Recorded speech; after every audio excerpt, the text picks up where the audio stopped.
Hello everybody, it's the end of June and I wanted to do a very quick garden tour because I didn't do one last year in June. I had for every month, but I think I skipped May and June because I was busy. Same thing this year, so I want to do a very quick tour around the garden and things that I have learned. So first we're going to start with the view of the patio. It's pretty nice. The only issue I had this year is that my friend didn't bloom as much, so I am not sure what was the issue, whether it was water issue or fertilizer, I don't know, but let's go to the plants one by one.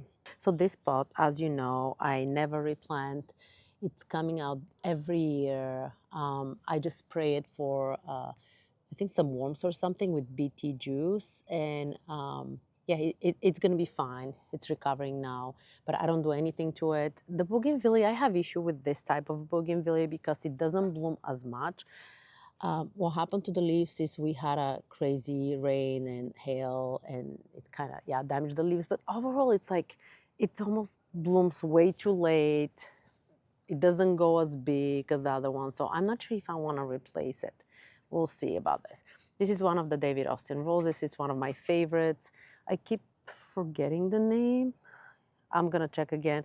I think this is from the sun. It was sun damage, but I would say out of all the David Austin roses, this one is the most producing. It's always blooming. Princess Anne. So as I said, it's literally the most producing rose ever.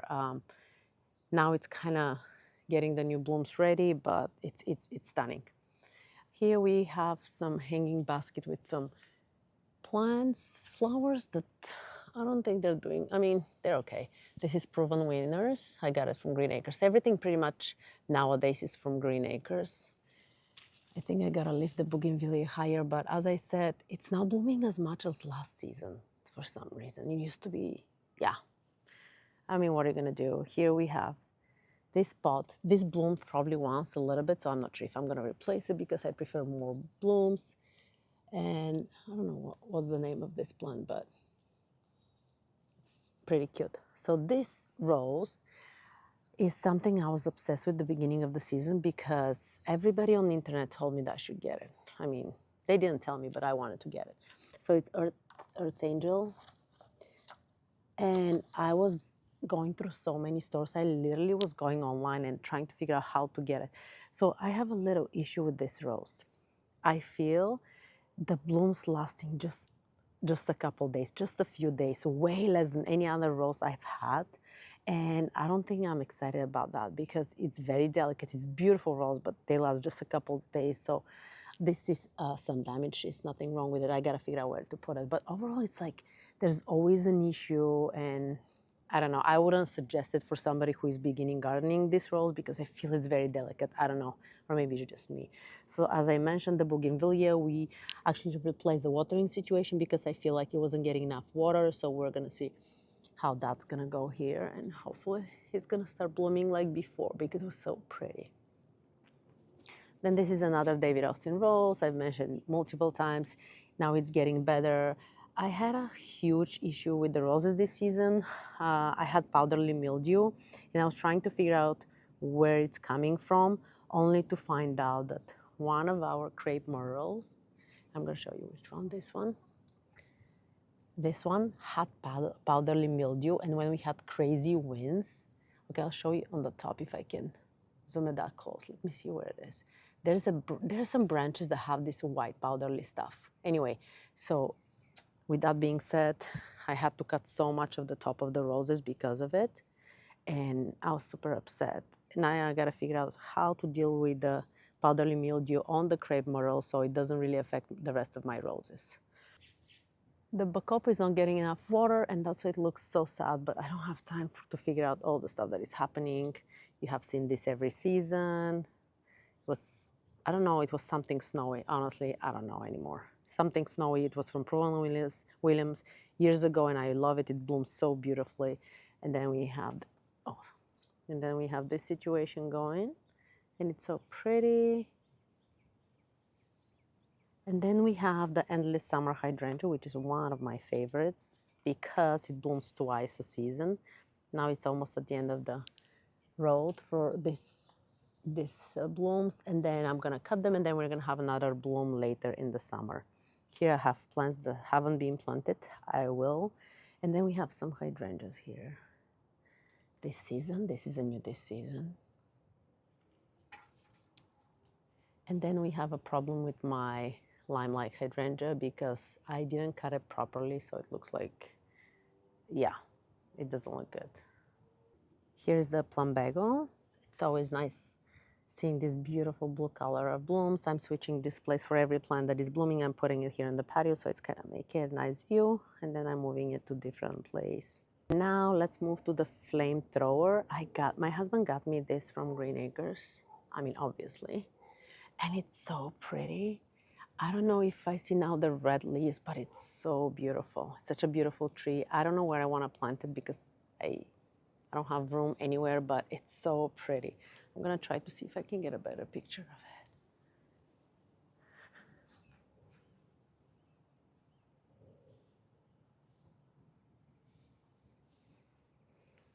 The leaves are changing its color based on the newer leaves are more red color, and then they're going to green and stuff. It's so pretty.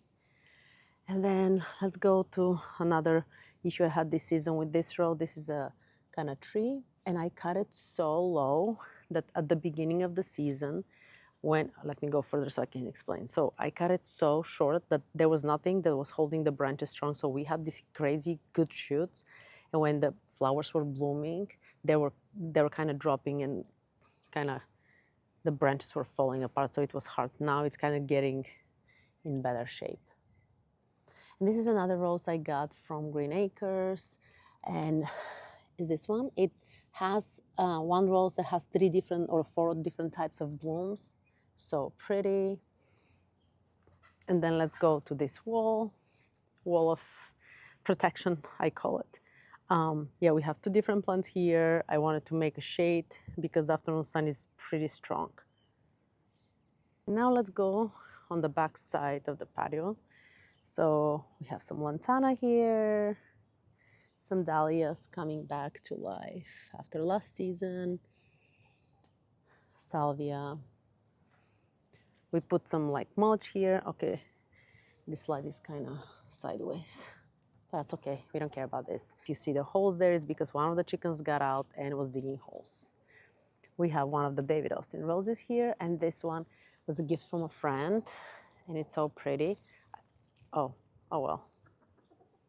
And then I want to show you something that I didn't show you guys last June, is the salvias and the lantanas and iceberg roses.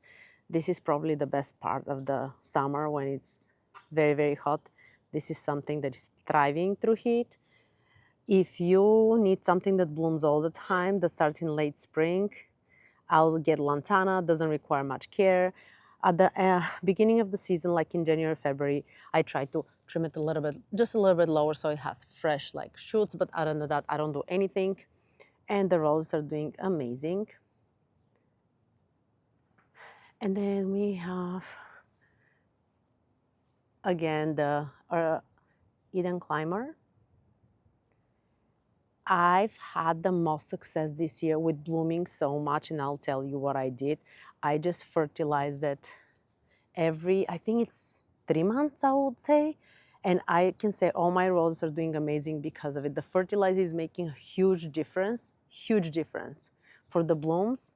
I did have Japanese beetles issue, but there's nothing you can do about it.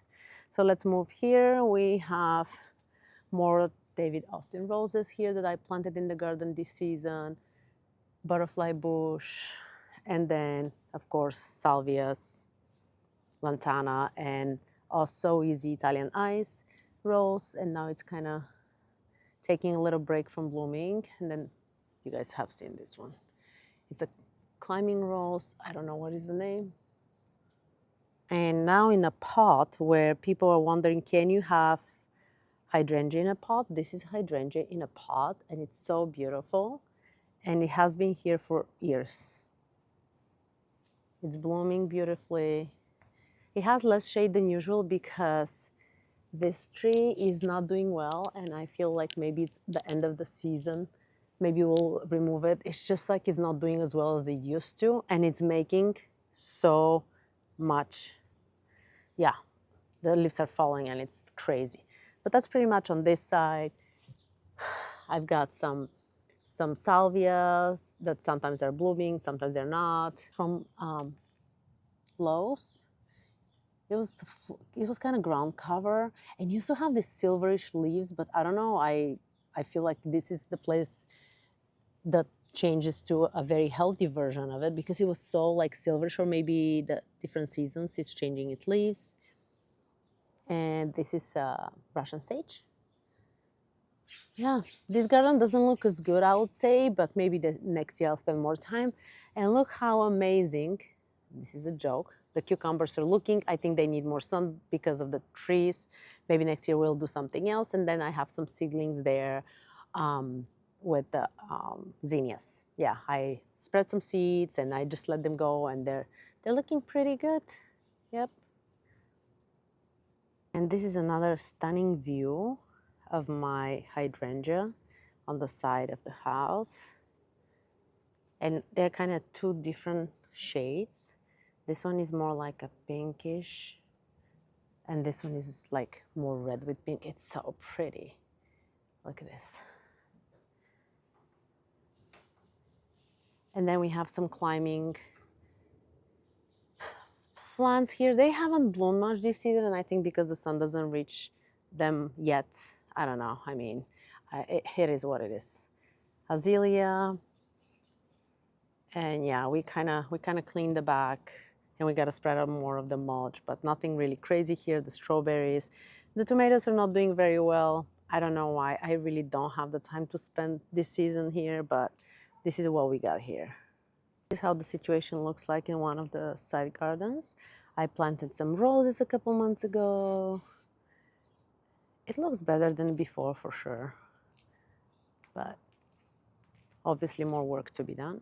This is Black-eyed Susan is going to start blooming soon, and the crepe myrtle is going to start blooming soon. This garden was another huge change this season. Roses, Veronica's, cat's mint, and the roses. And then we have salvia. And everything is looking really, really nice right now. Okay, here not much to talk about. You guys have seen those before. I have some lantana here and there, but now I think I planted them in the wrong place, and they're kind of hiding, but maybe next season they're going to be bigger, and those guys are going to come and do those big shoots, and yeah, it's really nice. This was jasmine, and now it's the end of the season blooming for the jasmine.